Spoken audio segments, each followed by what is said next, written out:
Hello everyone, आप सभी का स्वागत है लेट्स स्टडी द बेसिक में। मेरा मीनू शर्मा। तो चलिए करते हैं डाटा हैंडलिंग। ये आपके इस चैप्टर की लास्ट एक्सरसाइज है 3.3। स्टार्ट करते हैं। उससे पहले मैं आपसे रिक्वेस्ट करना चाहूंगी, अगर आपको हमारी वीडियोस अच्छी लगती है, कहीं भी आपके लिए हेल्पफुल है, तो प्लीज हमें सब्सक्राइब करें। इस वाले चैप्टर में हम सीखेंगे बेसिकली बार ग्राफ, कि बार ग्राफ को कैसे ड्रॉ करते हैं, कैसे वाई एक्सिस क्या होता है, एक्स एक्सिस क्या होता है। तो ये सब आज हम सीखेंगे। उसको कैसे रीड किया जाता है, बेसिकली हमारा जो सारा फोकस है वो वहीं रहेगा। उससे पहले जरा एक रिकॉल कर लेते हैं कि इससे पहले हमने रेंज सीखा है कि रेंज कैसे निकालते हैं। हाईएस्ट माइनस लोएस्ट, मीन निकालते हैं। मीन निकालेंगे sum of all observation minus total number of observation. उसके बाद आता है मोड, कि जो ऑब्जर्वेशन आपको ऑफन दिखाई दे रही है या बार बार दिखाई दे रही, तो वो हम क्या कहेंगे, उसको मोड कहेंगे डाटा का। ठीक है। उसके बाद आता है मीडियन कैसे निकालते हैं। तो इसका मैंने आपको एक सिंपल सा फॉर्मूला बताया था कि आप क्या करोगे, एन मतलब नेचुरल नंबर जितने भी हैं काउंट करेंगे, +1 लिखेंगे, उसको 2 से डिवाइड करेंगे, और इसके बाद वो जो भी टर्म आएगी वही हमारा मीडियन हो जाएगा। ठीक है, ये nth टर्म है। ठीक है बेटा, इसकी इस नंबर पे जो भी हमारा डिजिट होगा वो इसका आंसर होगा। अब बारी आ जाती है किसकी, बार ग्राफ की। तो बार ग्राफ सबसे पहले आपको 6th क्लास में आपने थोड़ा सा तो आपने पढ़ा होगा, फिर भी मैं आपको बता देती हूँ कि बार ग्राफ एक्चुअली हम ऐसे बनाते हैं। ठीक है, ऐसे बनाते हैं जिसमें इसको हम एक्स एक्सिस बोलते हैं, एक्सिस। ओके, और ये हमारी वाई एक्सिस होती है। ठीक है, और ऐसा है, इसको इधर भी बढ़ाया जा सकता है, इधर भी। अब आपको पता होगा जब हम ऐसे चारों दिशाओं को बताते हैं तो ये पूरी लाइन x की है, ये पूरी लाइन y की है, पर इस तरफ सारे पॉजिटिव हैं। ठीक है, जैसे 1 2 3 4 5 6, बीच में 0 होता है मिड पॉइंट। यहाँ पे फिर y के 1 2 3 है ना, 4 5 6 7 अप टू जहां तक भी आप करना चाहो। यहाँ पे सारे नेगेटिव होते हैं, 1 -1 -2 वाई के, और यहाँ पे माइनस के ही -1 -2 -3। आपने इंटीजर में देखा होगा, इसको ऐसे ड्रॉ करते हैं। तो ये सब है, बट अब स्पेशली हम बार ग्राफ में क्या करते हैं, हम अपना जो बार ग्राफ है वो ऐसे ड्रॉ करते हैं, और जो जो हमें इंफॉर्मेशन दे रखी होती है उसको हम यहाँ डिस्क्राइब करते हैं। ठीक है, तो यहाँ पे ये वाई एक्सिस है जिसमें हम मानेंगे, हमने भाई क्या माना है, 0 से स्टार्ट किया है, 10 माना है या कितना माना है, ये हमारी एक्स एक्सिस होती है। सिर्फ हमें बेसिकली आज ये समझना है कि कैसे हम बार ग्राफ को रीड कर सकते हैं। Use the bar graph, answer the following question. ये हमें बार ग्राफ दे रखा है, बस कुछ क्वेश्चंस के आंसर देने हैं। ये सबसे ज्यादा बिल्कुल ऐसे चुन्नू सा ये चैप्टर होता है। इसमें तो फ्री के नंबर मिलते हैं, सिर्फ आपको बार ग्राफ को या तो ड्रॉ करना है या आपको उस बार ग्राफ के अकॉर्डिंग कुछ क्वेश्चंस का आंसर देना है। बहुत ही सिंपल इजी चैप्टर होता है ये। ठीक है, सो यूज द बार ग्राफ। तो बार ग्राफ हमने देख लिया। तो यहाँ पे स्टूडेंट्स का दे रखा है कि 2 4 6 8 10 12, ये स्टूडेंट्स का नंबर है। यहाँ पे dogs, cat, rabbit, hamster, others, ये इन सब पेट एनिमल्स का ड्रॉ कर रखा है कि भाई ये इतने हैं, ये इतने हैं, ये इतने, ये इतने हैं। ये इंफॉर्मेशन है जो डाटा के थ्रू या बार ग्राफ के थ्रू हमें बता रखी है। तो ये देखिए, डॉग्स कितने हैं, 8 स्टूडेंट्स को क्या है, डॉग्स पसंद है। कैट्स देखो कितने बच्चों को पसंद है, 10। अब यहाँ रैबिट देखो 2 बच्चों को पसंद है। हैमस्टर कितने बच्चे पसंद करते हैं, यहाँ बीच में 6 और 4 के बीच में क्या होगा, 5, मतलब 5 बच्चे हैमस्टर को पसंद करते हैं। अदर्स में 2 और 3 के बीच में है ये। आप स्केल का यूज जरूर करो, स्केल से आपको देखो यहाँ स्केल ड्रॉ कर रखा है, स्केल से एक बिल्कुल आपको क्लियर ऑब्जर्वेशन मिल जाएगी कि हाँ ये यहाँ पे लाई कर रहा है। ये आपको अकॉर्डिंग से देखना पड़ेगा कि आप 0 2 4 6 8 रख रहे हैं, 10 20 30 40 60 रख रहे हैं। ठीक है, अदर्स मतलब ये यहाँ पे 3 पे लाई करता है। क्वेश्चन का आंसर देखेंगे, which is the most popular pet. सबसे ज्यादा जो है वो पॉपुलर, तो हमने देखा कैट सबसे ज्यादा बच्चे रख रहे, तो कैट क्या है, पॉपुलर है। How many students have dog as a pet. कितने स्टूडेंट्स हैं जिनके पास जो डॉग है एज अ पेट है, तो हमने देखा 8 ऐसे स्टूडेंट्स हैं जिनके पास जो डॉग है वो एज अ पेट है। ठीक है, सिंपल था। नेक्स्ट देखिए, about Read the bar graph which show the number of books sold by a bookstore during 5 consecutive year. 5 consecutive year होते हैं मतलब लगातार, consecutive मतलब लगातार 5 सालों तक. आंसर द फॉलोइंग क्वेश्चन कि एक बुक स्टोर लगातार 5 सालों तक बुक्स बेचता है. अब इस बार ग्राफ के हिसाब से हमें उसके बुक्स का बताना है कि कितने कितने वो सोल्ड करता है. 1989 में, 1990 में, 1991 में, 1992 में. अब देखते हैं कि 0 से स्टार्ट किया, 1 यूनिट का मतलब 100 बुक है. 0 से स्टार्ट करेंगे, 100, 200, 300, 400, 500, 600. किसका बार ग्राफ हम इसी के अकॉर्डिंग बनाएंगे. तो देखिए यहाँ देखो 1989. अब 100 और 200 के बीच में, इसका मतलब ये कितनी लाइंस होंगी इनके बीच में? 8 लाइन होंगी, क्योंकि एक तो यही है, तो 110, 101, 102, 103 ऐसे करके. तो यहाँ पे कम से कम ये कितनी आ जाएगी? ये आ जाएगी भाई, ये है 110, 120, 130. आपको जब आप अपनी बार कॉपी में करोगे ना, तो यहाँ पे लाइंस दिखाई देंगी, इससे लेके इसके बीच में आपको लाइंस दिखाई देगी. और जब आप इसको ऐसे ड्रॉ करोगे तो ये आएगा यहाँ पे 180 पर. ठीक है, जब अपनी बार कॉपी में इसको बनाओगे ना, तो बीच में बहुत सारी लाइन होंगी इनके बीच में, तब आप देखोगे ये 180 पे आ रहा है. तो इसका मतलब 1989 में 180, अप्रोक्सीमेटली 180 बुक्स को उसने सोल्ड किया है. अब बारी आती है 990 में. तो देखो ये भी कहां पे लाई करेगा? यहां. तो तकरीबन यहां भी 490 के आसपास वो बुक्स को सोल्ड कर रहा है. अब बारी है 1992 में. तो इसका भी हम देख लेते हैं कहां तक आएगा. आप स्केल का यूज जरूर करो, और ये अपनी बार कॉपी में करोगे फिर तो आपको सब कुछ चीज इजी हो जाएगी. तो ये यहाँ कहीं बीच में कर रहा है, इसका मतलब 200 से 300 से और 200 के बीच में, तो 250 कहीं ये इसमें सोल्ड कर रहा है. तो हम इसका आंसर लिखेंगे कि 1989 में वो जितनी बुक्स को सोल्ड करेगा वो कितनी है? अबाउट, हम अबाउट जरूर लिखेंगे, अबाउट 180, क्योंकि हम एस्टिमेट लगा रहे हैं. इन 1990 में वो कितनी है? अबाउट 295 या 290. ठीक है, उसके बाद आ जाता है 490. उसके बाद 1992 में वो अकॉर्डिंग कितना करता है? 225 या 250 के आसपास वो क्या करता है? बुक्स को सोल्ड करता है. ठीक है, तो ये हमारा एस्टिमेट है. जब आप बार कॉपी में करोगे एग्जैक्टली आपको समझ में आएगा. In which year were about 475 book sold, कि 475 बुक उसने कौन से साल में बेची है? तो 475 उसने बुक्स कौन से साल में बेची है भाई? उसने ये 1990 में देखो, ये इसने इतनी से ज्यादा ही बेची है ना 1990 में. So in year 1990 475, about 475 books were sold. Okay, ये सेकंड का आंसर है और ये फर्स्ट का आंसर है. अब है in which year were fewer than 250 books sold. अब यहाँ पे अबाउट 225 बुक्स भी सोल्ड. अब ये किस में हुई है? तो एक 1992 में हुई और एक किस में होगी? 1990 में. ये 1992 में और एक दूसरी 1990 में 225 बुक्स वो सोल्ड करता है. अबाउट 225 बुक्स किसमें? 992 में. इसको साफ से दोबारा लिख लेते हैं. सो सेकंड का आंसर रहेगा इन. तो 475 बुक्स हमने देखा था कि 475 किसका बार ग्राफ जा रहा है? 1990 में. सो 990 में तकरीबन 475 बुक्स उसने सोल्ड की, अबाउट 475 बुक्स. उसके बाद ये पूछता है 225 बुक्स कब सोल्ड की? तो 225 मतलब अप्रोक्सीमेटली यहाँ जाएगा. तो ये कब की है भाई? 992 में. In 1992 about 225 books were sold. ध्यान से बारग्राफ करना है.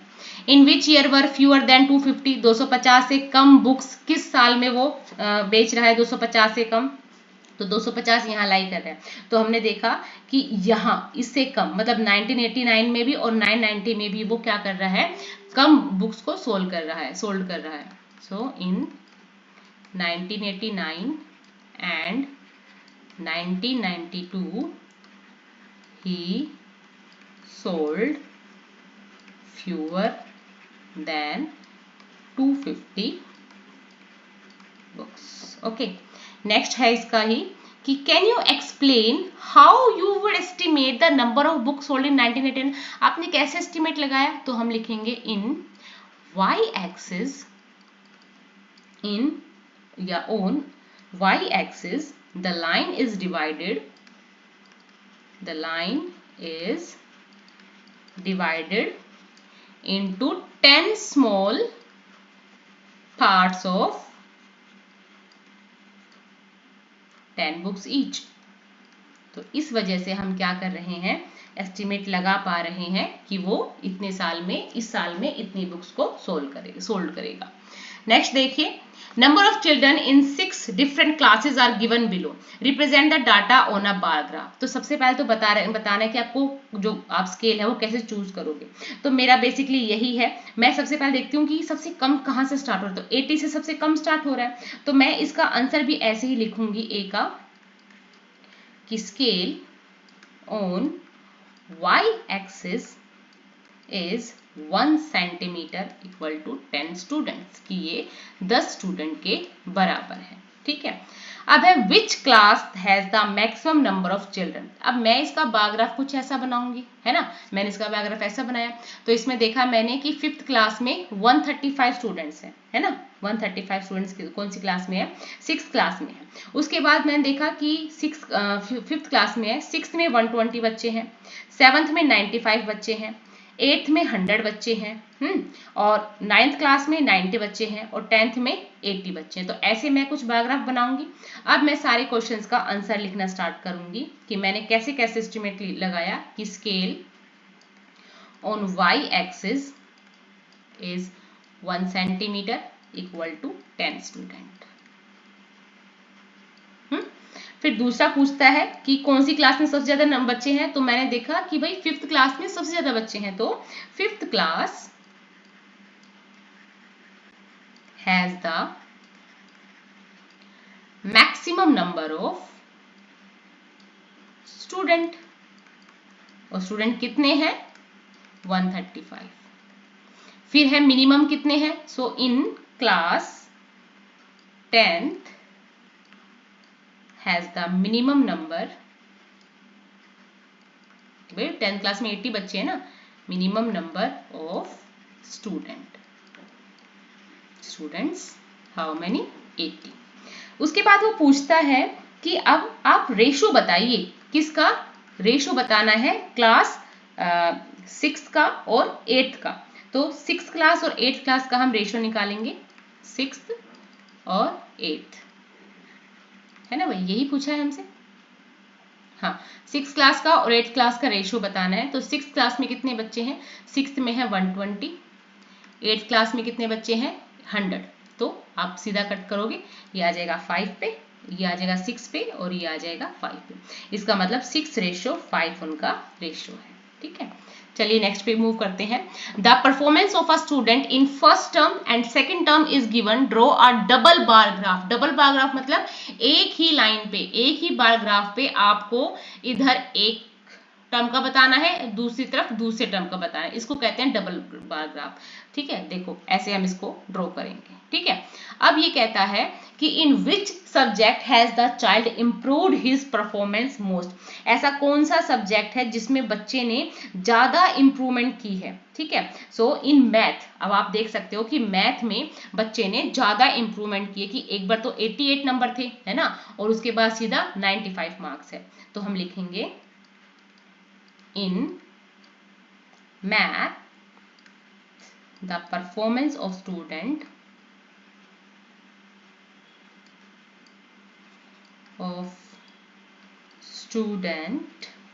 improved most। सेकंड है in which subject is improved the least, सबसे कम किस में हुई है। तो जरा बार ग्राफ को देखेंगे कि सबसे कम इंप्रूवमेंट कौन से में हुई है। तो हमने यहाँ देखा कि भाई सबसे कम इंप्रूवमेंट बच्चा कौन से सब्जेक्ट में कर रहा है। तो चलिए इसको फाइंड आउट करते हैं। सोशल साइंस में बच्चे ने बहुत कम इम्प्रूवमेंट की है। हमने देखा सोशल साइंस में पहले उसके 73 थे, अब 75 है। तो in social science the performance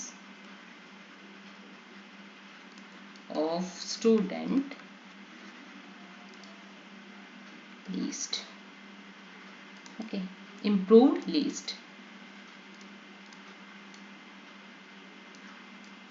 next पूछता है has the performance gone down in any subject, ऐसा कोई सब्जेक्ट है जिसमें उसकी जो परफॉर्मेंस वो बिल्कुल डाउन हो गई है। अब आप देखोगे हिंदी में तो बच्चे ने बिल्कुल ही नैया डुबो दी कि 72 थे फिर 65 आ गए। तो yes, in Hindi the performance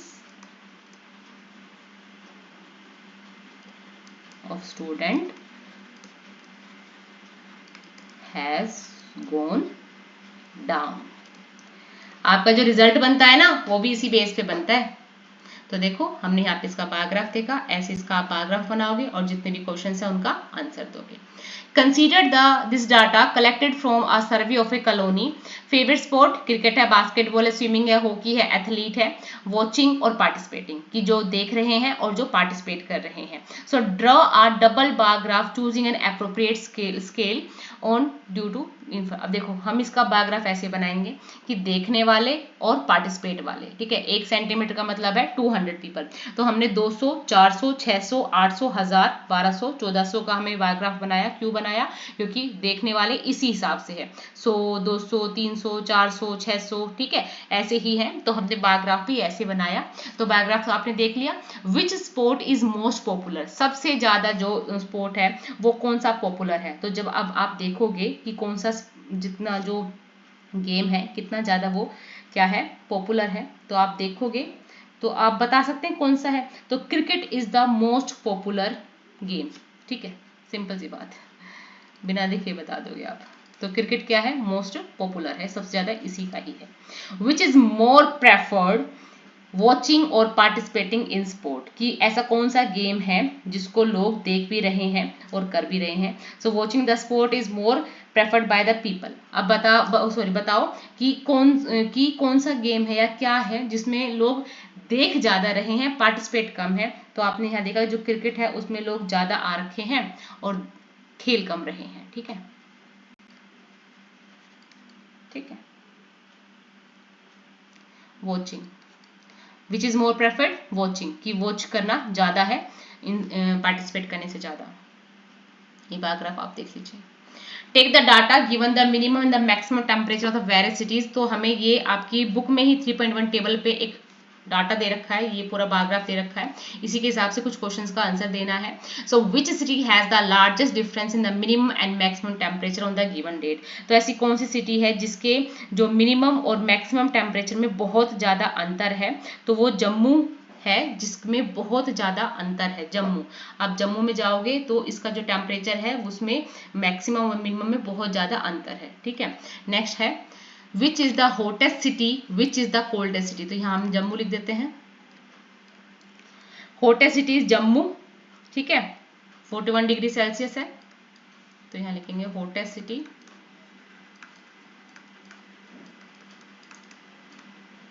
Jammu, 41 degree Celsius temperature. Coldest कौन सी है? Coldest city Bengaluru,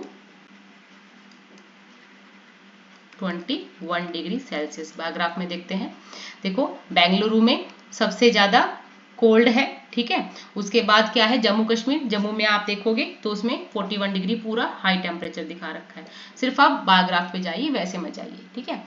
name 2 cities where maximum temperature is 1 was less than the minimum temperature of the other। ऐसी कौन सी सिटी है जिसका बिल्कुल टेम्परेचर है? तो बेंगलुरु ऐसी है जिसका जो सिटी का टेम्परेचर है वो ऐसा है। तो बेंगलुरु लिखेंगे इसमें हम, ठीक है। हमने देखा बेंगलुरु, बेंगलुरु, ठीक है। Name the city which has the least difference between its minimum and the maximum temperature की ऐसी कौन सी सिटी है, यहाँ हमने देखा कि मैक्सिमम टेम्परेचर में अंतर है, ऐसी कौन सी सिटी है जिसकी जो मिनिमम और मैक्सिमम टेम्परेचर उसमें कम अंतर है, तो वो कौन सी है, मुंबई। मुंबई ऐसी है जिसमें बिल्कुल कम अंतर है, देखो मुंबई में कम अंतर है। बेंगलुरु में देखा कि इसके ऊपर डाउन में बहुत अंतर है, ठीक है, तो हम लिखेंगे इसका आंसर मुंबई।